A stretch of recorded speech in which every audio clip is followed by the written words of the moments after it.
En Jean 17, le verset 1, Jésus dit, Père, l'heure est venue, glorifie ton Fils, afin que ton Fils te glorifie. Amen. Ce verset nous enseigne que le rôle du Fils, c'est de glorifier Dieu son Père, c'est de manifester la gloire de Dieu, c'est de révéler la gloire de Dieu son Père. Mais avant que le Fils puisse le faire, le Père doit d'abord déverser, déposer sa gloire sur son Fils.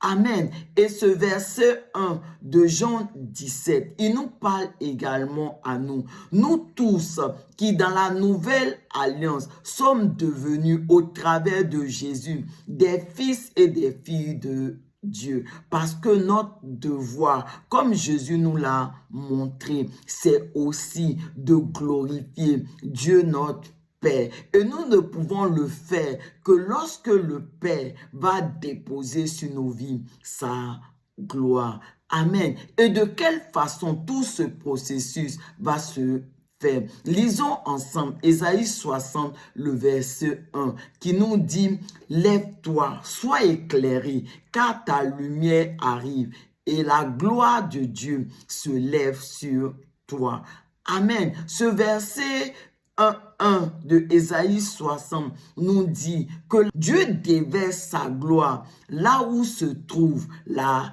lumière véritable. Jean 1, le verset 9, nous montre que la lumière véritable, c'est notre Seigneur Jésus. C'est aussi la parole de Dieu. Donc, en d'autres mots, Dieu déverse sa gloire. Dieu met sa gloire là où se trouve sa parole. Souvenez-vous. Dans l'ancienne alliance, la Bible nous montre que l'arche de l'alliance symbolisait la présence de Dieu au milieu de son peuple. Et cette arche de l'alliance, elle contenait les tables de la loi, ça veut dire la parole de Dieu. Donc Dieu déverse sa gloire, Dieu met sa gloire là où se trouve sa parole. Donc, mes bien-aimés, nous devons garder la parole de Dieu dans notre cœur, marcher sur cette parole de Dieu pour la mettre en pratique dans nos vies.